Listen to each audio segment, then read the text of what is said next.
offsetting weakness for the iPhone sales in China. For his first comments on the quarter, let's bring in Morgan Stanley star analyst Erik Woodring. Welcome back. It's good to have you back on this day. Thank you, Scott. Thanks for having me. On the price action, for starters, what do you make of the stock? Up, then roll. Sure. So stocks opens about 3%.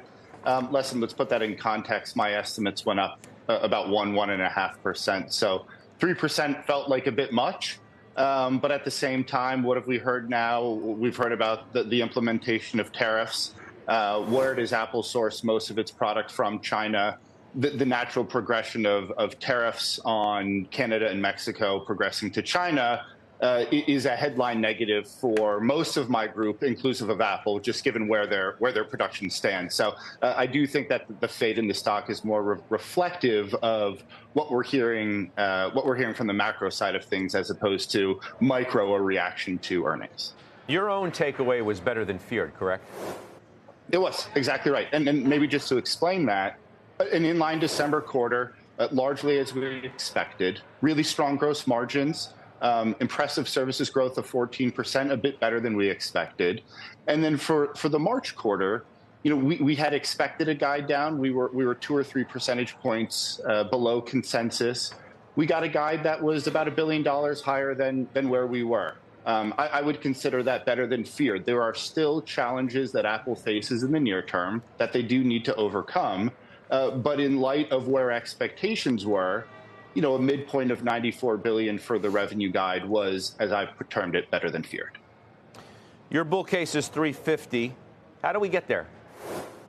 You need a cycle. Well, I should say this. You need 3 things to work in tandem. You need an iPhone cycle.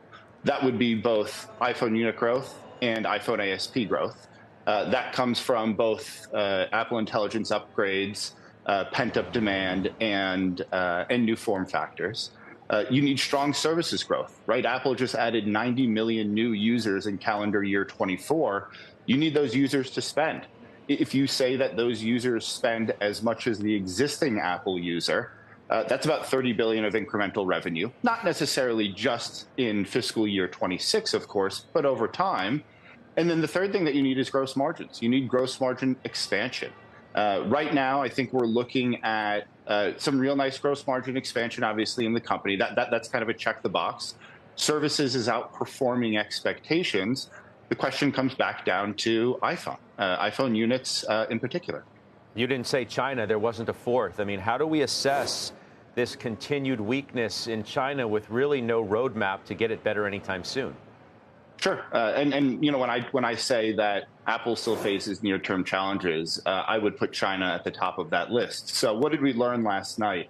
We did learn that China revenue was down 11% year over year, off of a negative 13% year over year compare. So not a good performance in the quarter. We also did learn that demand in China was better than revenue, because Apple drained channel inventory in China as some of these local subsidies took hold at the end of the quarter. So China didn't necessarily perform as poorly as the headline number would imply, but China is still down, right? There is still a challenge that Apple faces in China. It's why I posed the question, is this an issue of Western technology falling out of favor, or is this simply Apple doesn't have Apple Intelligence in China, and therefore there isn't a strong reason for upgrading?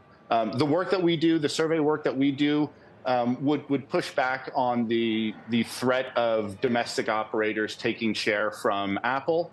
It would support, though, the notion that Chinese consumers are looking for Apple Intelligence, but they can't have Apple Intelligence. And if they can't have Apple Intelligence, they aren't upgrading their iPhone. And what that means is that not upgrading your iPhone leads to iPhone revenue declines. I think that is the challenge that Apple faces. And what we did not hear last night is any real concrete timeline for when Apple Intelligence does come to China. We know that Apple Intelligence will support simplified Chinese starting in April. That's a good step forward. But Scott, you need Apple Intelligence in China.